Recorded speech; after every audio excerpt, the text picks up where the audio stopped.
Good afternoon, assalamu alaikum everyone, and welcome to another video. As you can see, we're already in the middle of a race, and the reason for this is I had an SP60 race the other day and it was absolutely mental. It was such a good race, such a good battle, and I thought I just need to upload this battle, essentially the final 10 minutes of this race, because it was so good. So I hope you enjoyed this race. I'm not putting up any of the lap times because I just wanted to upload this really, because genuinely I just wanted to talk over this race. I will quickly add in that I do think I had a bit of a rocket in this. I know sometimes I complain about having bad carts, but this time I think I had a good kart, but I'll let everyone make their own opinions on that. So with that said, let's head on in to what is an absolutely amazing race. So we are heading on to the lap where everything really kicks off.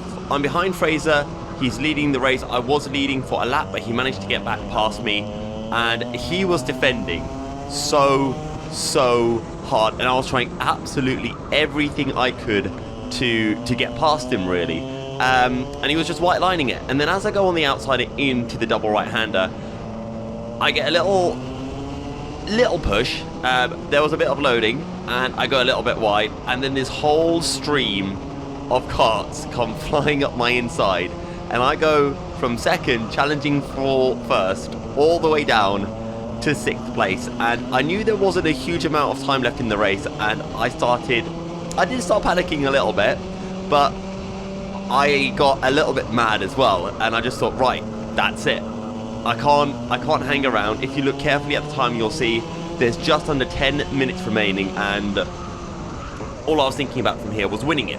Mainly because I thought, I've got a rocket. If I don't win when I have a rocket, I'm just trash.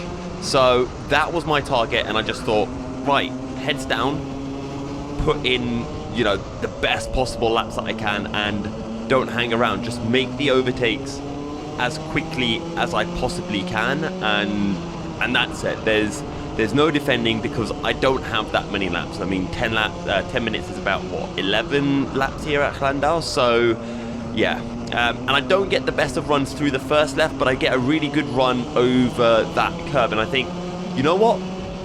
I'm just gonna send it. Why not? I'm really far back, but hey, we can send it. We go up the inside, we get left room, and first overtake done from what feels like a country mile and a half back, and that just started giving me a bit of confidence. I was like, right, okay, we can do this. We just need to keep on pushing it. I could see Fraser starting to get away, but I thought, okay, if the others can catch him, Fraser will battle because he was defending like crazy anyway. So even if they don't catch him, I was quite sure of myself that, right, I'm just going to overtake these guys and I'm going to hunt him down. I think that's Michael Reeder who goes up the inside of Jack O'Neill, and that allows me to close in, and I know, right, I need to get the exit out of this corner, so I make sure that I get a good run, get on that curb really well. This kart seems to, it just has that little oomph right at the bottom end. Just as you get on the power, the kart decides to go. I had to think about going for a move, but I thought Jack was going to go for a move, so I sat behind, and in all honesty, I should have sent it, but bit of a mistake, live and learn, and as a result, when I went on the brakes, I kind of was just ramming into the rear of Jack all the way through the braking zone, but all's well that ends well, I guess. So we go through the double left-hander, and I can see that Andrew Graham has gone, and as Andrew is my championship rival, I was thinking, oh, for God's sake, I need to get through, and I thought, right, we're not hanging around. Sorry, Jack, I'm going up the inside here with just another kind of ridiculous move, and it's not like an unheard of move, but I was quite proud of myself for pulling that one off, instead of waiting to get onto the back straight. And I just thought, if I do it somewhere where Jack isn't expecting it, he won't really be able to fight back, and that is how it kind of panned out. So now we're up to 4th. The timer is still definitely ticking down, and all I can think about is, right, just hook up the laps, and we hook up turns 1 and 2 really nicely. We're catching up, and I can see that Fraser is defending up ahead, so I'm thinking, okay, great, they're defending, we are going to catch up. I don't need to do anything crazy, I don't need to start a ridiculous battle, but if I get the opportunity, I have to go for the move, and I have to be decisive, and I think that was the key kind of term, decisive. But I completely mess up that right-hander a little bit too sideways as I push to try to catch up to the leading two. But Mr. Reader has a little bit of a moment going through that chicane, so he loses a bit of time. That allows me to close up, but not too much. I also knew that he had a bit of a rocket ship as well.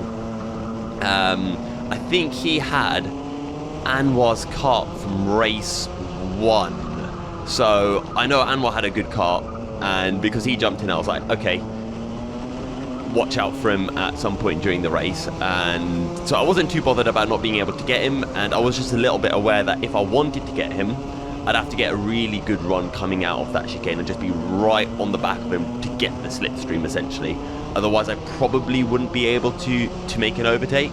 Fraser's still defending up ahead, so that was massively helpful. I mean, to be honest, the reason why I dropped down is because I was trying absolutely everything to get past Fraser, so now it's kind of working back in my favour. I get that good run through the chicane, and I'm thinking, right, I'm close enough. I'm a kart length behind, maybe a little bit less. Just send it on the brakes. Super late on the brakes. Get it stopped at the apex.